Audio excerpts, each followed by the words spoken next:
Communication, nouvel alignement avec Jason. Et voilà, ok, Super Nuit Communication.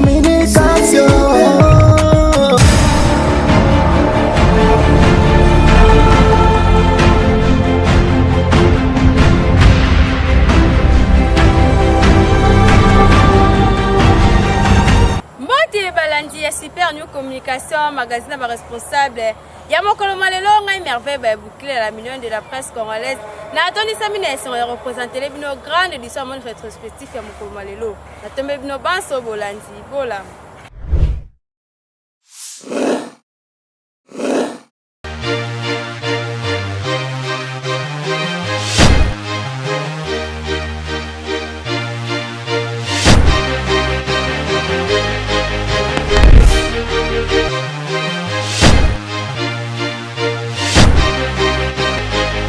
La grande édition monde rétrospectif ya mokolo malelo ya koyeba ezake mokolo malendi to l'accès bino arrivé à papa Simo Kimbangu qui est ni chef spirituel et représentant légal de l'église kimbangiste à la ville province de Kinshasa peut to l'accès bino les sous ba sage femme ndenge ba pesa biso rapport ya soins de maternité respectueuse oh bazala ki bon kuna na Congo central précisément na ville ya Matadi. Super New Communication pesa biso ba précision.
Libério, Mano, Babino,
Merci beaucoup. Je m'appelle Ambroka Kabeya. Je suis coordonnateur d'un projet mis en œuvre en RDC par la Société congolaise de la pratique sage-femme. C'est un projet financé par le gouvernement canadien via les Affaires mondiales Canada. Ce projet est mis en œuvre, bien sûr, en RDC, comme l'a vu dit par la Société congolaise de la pratique sage-femme, en collaboration avec l'Association canadienne de sages-femmes.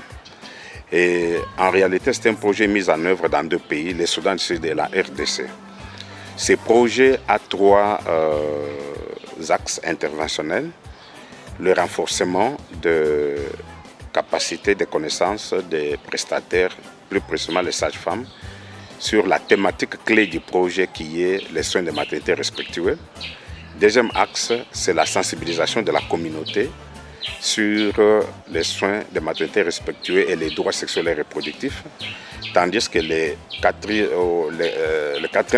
troisième axe est consacré au renforcement des 2 associations professionnelles, dont du Soudan et de la RDC, sur que les associations soient capables de mener des plaidoyers auprès des autorités, auprès des gouvernants, auprès des ayants droit, pour enfin arriver à l'implémentation des soins de maternité et des droits sexuels et reproductifs auprès de femmes et de filles. Et ce projet en RDC est mis en œuvre dans 2 provinces, la province de Kinshasa ainsi que la province de Congo central où nous sommes présentement. Et dans la province de Kinshasa, 3 zones de santé sont retenues, dont la zone de santé de Ndili, la zone de santé de Selemba ou la zone de santé de Mongafula 2. Tandis que dans le Congo central où nous sommes ici, le projet est implémenté dans la zone de santé de Matadi, zone de santé de Manzangungu et zone de santé de Kisantu. Voilà un peu, d'une façon brève, ce que je suis. Et je l'ai dit que je suis coordonnateur de ce projet en RDC et qui nous sommes. Comme je viens de le dire, c'est quoi le projet? La thématique clé, c'est les soins de maternité respectueux.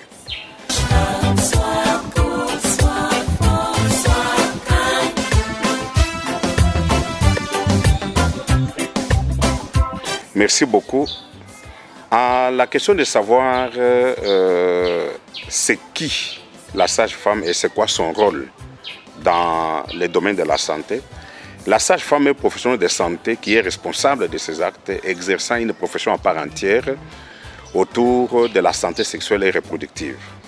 Donc elle est responsable de ces actes, exerce la profession appelée la profession sage-femme. Elle est formée à l'enseignement supérieur et a acquis des aptitudes et des compétences de base, et compétences essentielles de la sage-femme, telles que la Confédération internationale des sages-femmes les définit.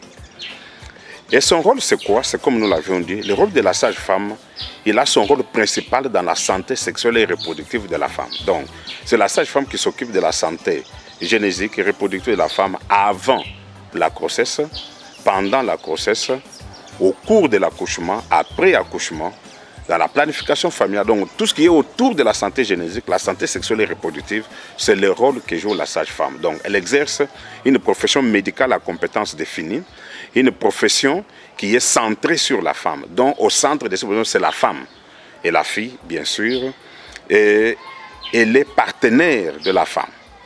Son rôle est clé, qui se limite à l'obstétrique préventive, ainsi qu'à l'obstétrique physiologique, ainsi qu'à la gynécologie préventive. Donc, il a un rôle primordial. Elle est championne de la SRMNEA. SRMNEA, c'est la santé de la reproduction de la mère, du nouveau-né, de l'enfant et de l'adolescent. Donc, elle est championne. C'est elle qui a la ligne de départ, c'est elle qui a la ligne de front sur tout ce qui est la santé sexuelle et reproductive de la femme. Donc, elle est partenaire de la femme, elle exerce aux côtés de la femme et défend les droits sexuels et reproductifs de la femme. Donc, c'est ça le rôle que la sage-femme joue au sein de l'équipe multidisciplinaire. Donc, elle est au premier plan sur ce qui est la santé sexuelle et reproductive de la femme et de la fille. Merci beaucoup. Mokolo mardi mercredi tolakisaki bino appel oyo esalamaki le 4 février à cesser les faits immédiats mpe lisusu tolakisaki bino ndenge monsieur Alain Tchadi Situasilo akendaki bon ko se faire enrôler kuna na commune ya Bandal. Super New Communication pesa image. Mobange na réunion esalemaki mokolo mwa samedi 4 février 2023 na palais présidentiel ya Bujumbura na capitale ya Burundi. Boyebake rencontre oyo esalemaki en huis clos entre deux principaux Félix Antoine Tshisekedi pe Rwandais Paul Kagame. Lors ya entretien na bango, boyoka message oyo ndenge etangamaki. There must be immediate ceasefire. Nous appelons à un cessez-le-feu immédiat par toutes les parties, au retrait des groupes armés, y compris étrangers, et ordonnons aux chefs des forces de défense de se réunir d'ici une semaine et de fixer de nouveaux délais pour le retrait. Bon, notez que, dans le mois de juillet dernier, deux pays ont signé qui fait des routes. Test oyo prévoit qui retrait définitif ya ministre M23. Peli Soussou, ba rebelle oyo ki chassa et kizaki ke ba Rwandais bazali ko soutenir bango. Boye bali Soussou ke depuis mois de janvier makambo oyo ezali kokoba si kokoba et surtout oyo mois de novembre oyo esalaki presque na ba territoire nyonso. Ba rencontre belé salemaki na Rwanda ya kotika bitumba pe ezalaki bongo annoncé partout. Malgré force régionale ya Est africain, ezalaki déploré pour na koluka kimia, résultat ezali karaté tim kolomwa lelo oyo. Beaucoup de dialogues, mais ce qui se dit là-bas, juste théorique, mais ce qui se passe sur le terrain, c'est l'encontre de ce qui est dit là-bas. Donc nous, en tant que responsables, nous disons les conflits peuvent se résoudre de plusieurs manières, diplomatiques, mais aussi les combats. Mais la population, dans sa majorité, ne croit pas à cela. Pour retenir que centaines de milliers de personnes bakimi batiki bisika bavandaka depuis le mois de novembre dernier annonce oyo eselemaki avant 2 jours y arrivé ya pape François à la ville province de Kinshasa. Biso na Super New Communication tokosinga kaka na ba autorité ya mboka lokola bozuli kanisa ya kokuta na pe kosala traité po nyonso ko kozala malamu bo luka solution ya malamu po nyonso ko kozala kimia po bitumba ezali malamu te.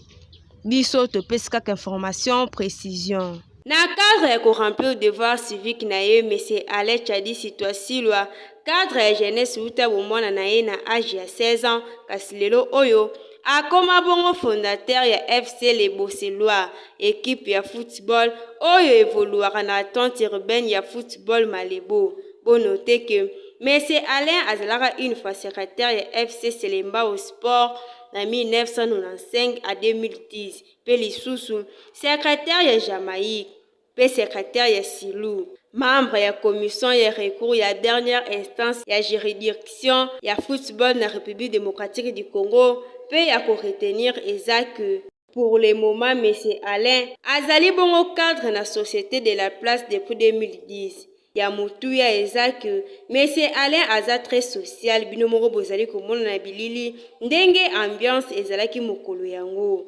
mobange na marche esalemaki wana oyo accompagnaki eti esika oyo wapi azwaki garde de l'air na ye botala.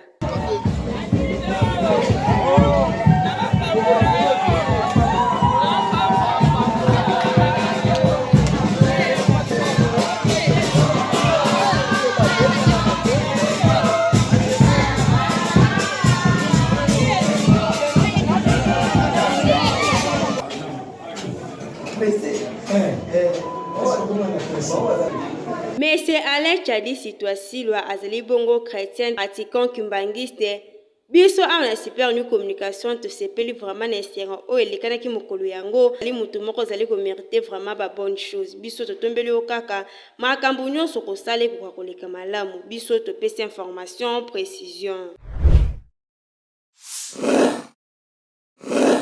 Mokolo ma mercredi tolakisaki bino ndenge papa Siboki bon okianga ni chef spirituel pe représentant légal l'église kimbangiste ndenge a participé kuna na rencontre ya association de femmes kimbangiste afiki na mukuse pe apesaki message na ye.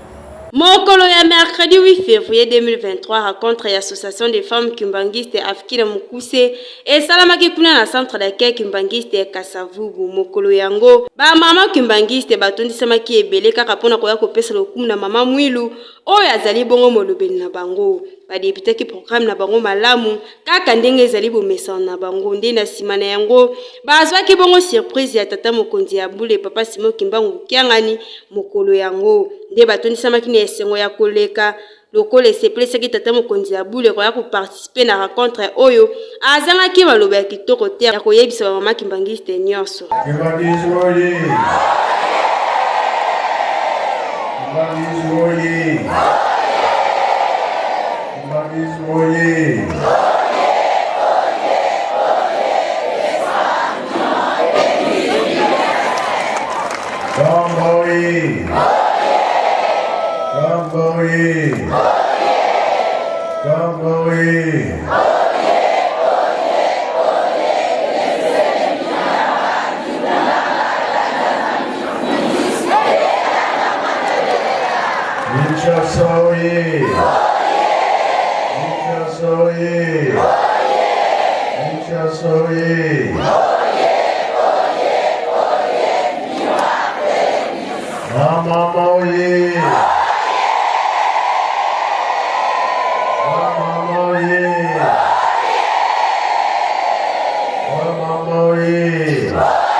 Mercredi na koma kosekana na ngoma makasi.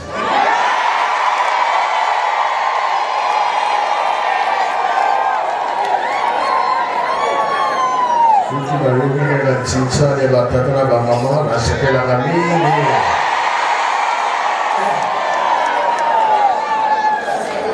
Natona dina nyonso. Nani akoganie?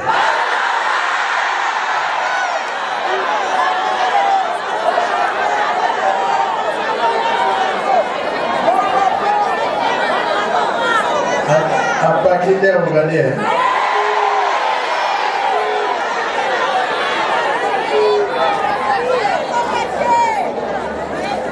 Bon, bakolani yoka? Vere koki. Programme nazalaki nango, tomoni claire eleki, tomoni kaka ngo elobi tokotala. Na profiter pour la tinza d'aller.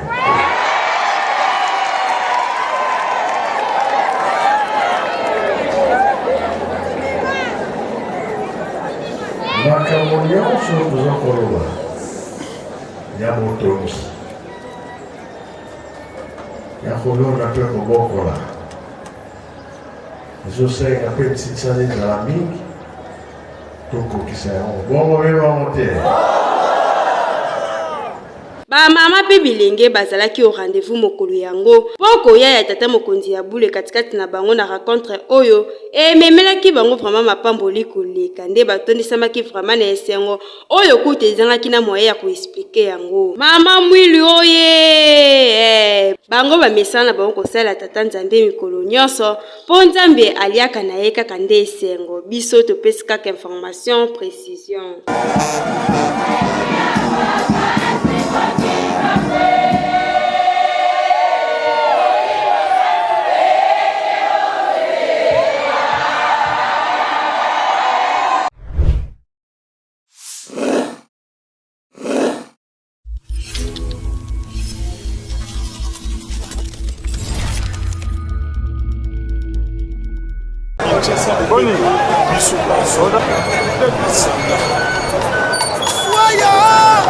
Ya Flo.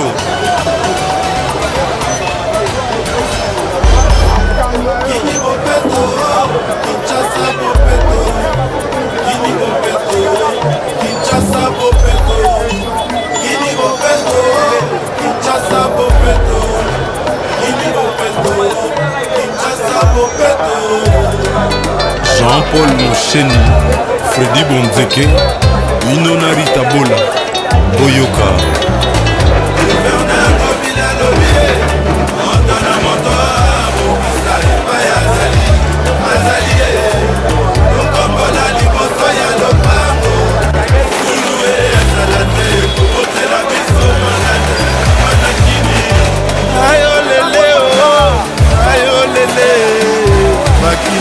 Bakina Boyoka Jantiningo Bilambaka gouverneur ya Villa Kinshasa akobelela akoteya Toyoka Popeto ya mboka ya Kinshasa Eponi moto nyonso tata mwana mokolo la charité veut leur donner commencer par soi-même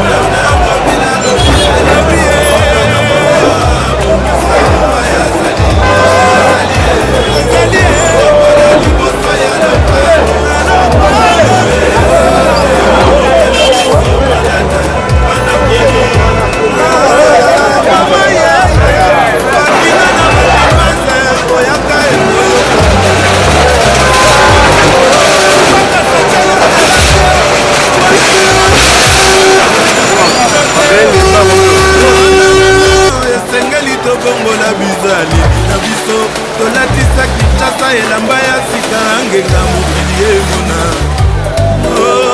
Kinshasa kapitale ya Congo mboka na botami mboka ya bankoko ekayewa gouverne yango bila alobi na moto abongisa epai azali bongola liboso ya lopango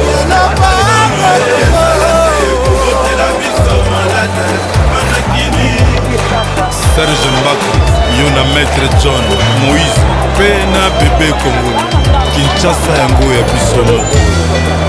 Kinshasa, capitale ya Congo,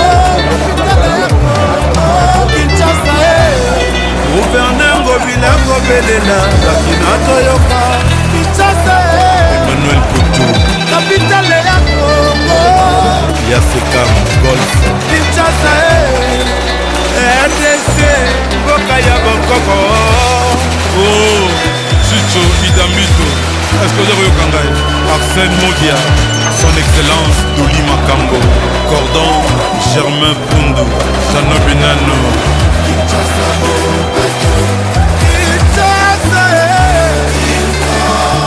Chantiningo Bilambaka Lobie, oh, Bongolande Bizale Binabiso.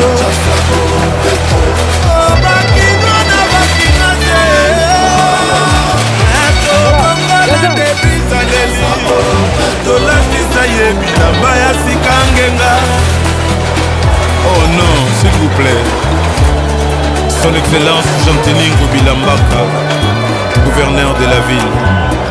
Bakinois nyonso na bakinoise. Tozali kokonte na yo.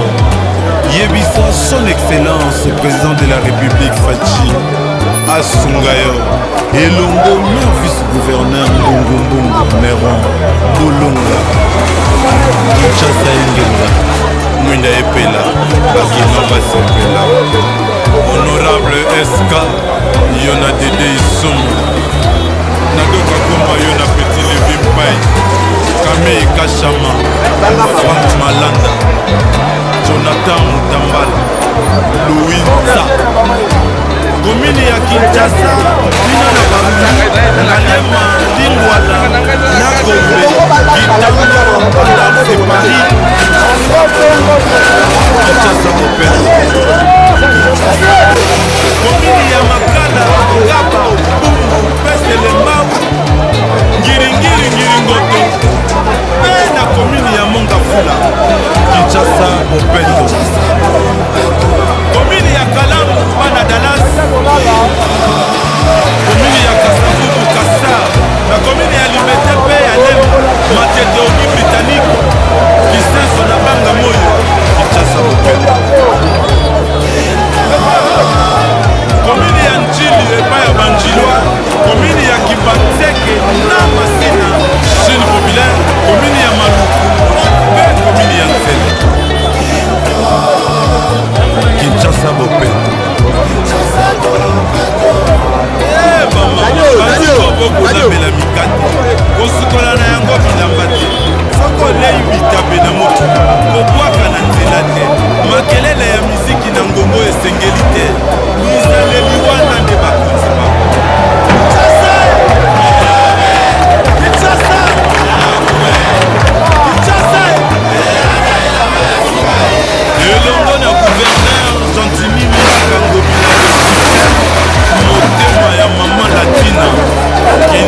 Didi Bandal. nalobi ezalaki kini la bele melelo tomi bakubele mogalabele tobongisa ekoma bele bomi mpe boyekisa kaka boye obebisi oboki bosoto na kanivo boye simobeleli otelevile boyi papa na mama bongisa balabala na yo papa na mama bongisa na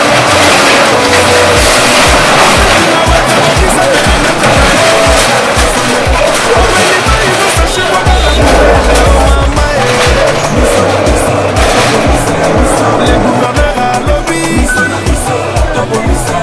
excellence gentil modula ebongisa Kinshasa na yo Kinshasa moya moyo te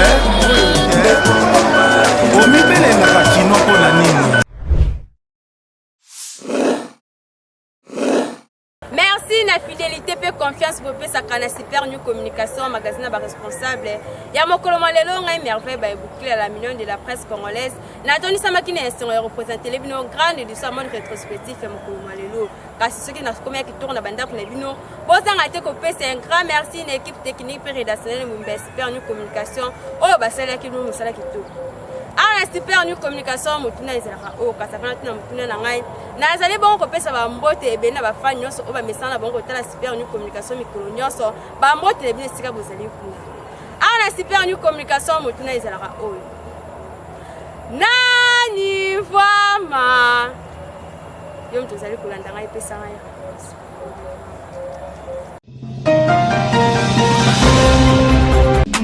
Super News Communication. Nouvel alignement avec Joytana. Et voilà. Ok, Super News Communication.